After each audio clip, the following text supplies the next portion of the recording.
मैं यहाँ से बात शुरू करता हूँ, इशारों से समझ लेना, सुनना। बहुत बढ़िया भैया, वाह। कि अब न पायल,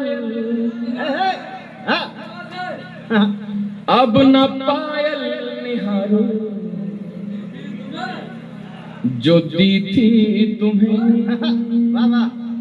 अब न पायल निहारो जो दी थी तुम्हें, और न बिंदिया सवारो जो दी थी तुम्हें, और न बिंदिया सवारो जो दी थी तुम्हें। जा रही हो तो जाओ मगर ये सुनो, जा रही हो तो जाओ मगर ये सुनो, वो अंगूठी उतारो जो दी थी तुम्हें, वो अंगूठी।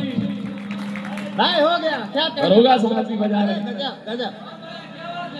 वो अंगूठी उतारो जो दी थी तुम्हें, बिंदिया सवारो जो दी थी तुम्हें। जा रही हो तो जाओ मगर ये सुनो,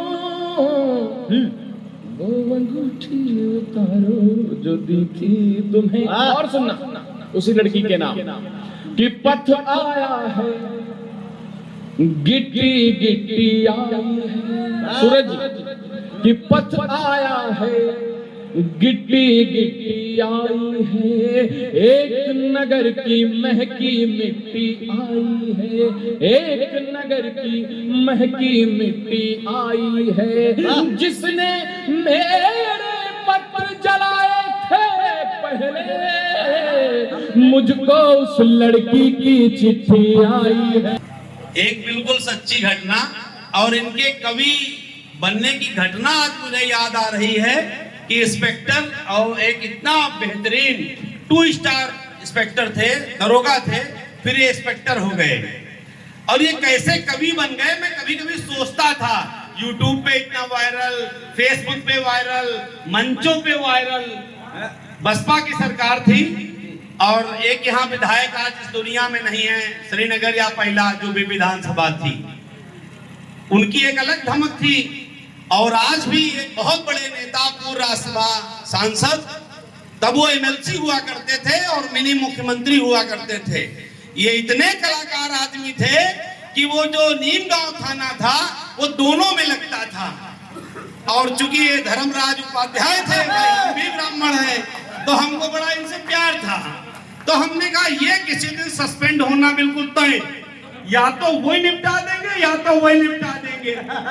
मगर ये भाई महाकलाकार, हमने कहा चलो यार भैया, इनको हमने फोन किया और इनको याद होगा, हमने कहा चलो तुमको एमएलसी साहब से मिलवाए दें, तुम यार ब्राह्मण आदमी हो और हमारे बड़े हमदर्द हो, तो कम से कम तुम थाने में बने रहो। और इन्होंने ऐतिहासिक पारी उस थाने में खेली, सबसे लंबी पारी नीमगांव थाने में इनकी रही। और ये मिलने कैसे आते थे, आज मुझे बिलीव होता है कि तभी इनके अंदर लखीमपुर ने एक कवि, एक शायर, एक इतने हास्य व्यंग करने वाला व्यक्ति ये लखीमपुर से ही निकला है। क्योंकि लखीमपुर की धरती कवियों के लिए जानी जाती है, तो माँ सरस्वती की कृपा इन पे लखीमपुर से ही चालू हुई थी। और ये मिलने आए, जब एमएलसी साहब से मिलने आए, हम बाहर खड़े थे, इनका इंतजार कर रहे थे, हमें नहीं इन्हें पहचान पाए, और ये हमारे पीठी पे ऐसे हाथ रखे, हम जब घूम देखे तो ऐसे ऐसे बांधे। हमने कहा पक्का निश्चित तौर पे ये बहुत लंबी पारी लखीमपुर से खेल के गए, और आज तक भी लोग इन्हें याद करते हैं और बहुत अच्छे फॉलोअर हैं, बहुत इनको मानने वाले लखीमपुर हैं। और ईश्वर करे ऐसे ही आगे बढ़ते रहें। हम तो इनके निजी समर्थक हैं, तब भी थे, आज भी हैं और हमेशा रहेंगे। पूरे मंच को बहुत बहुत बहुत अच्छा आयोजन दीपक भैया ने किया। मैं पहली बार यहाँ आया, और ईश्वर चाहेगा तो हमेशा यहाँ आएंगे। और जिन कवियों को मैं नहीं सुन पा रहा हूँ उनसे माफी चाहता हूँ, अगली बार आपको जरूर सुनूंगा। बहुत बहुत धन्यवाद।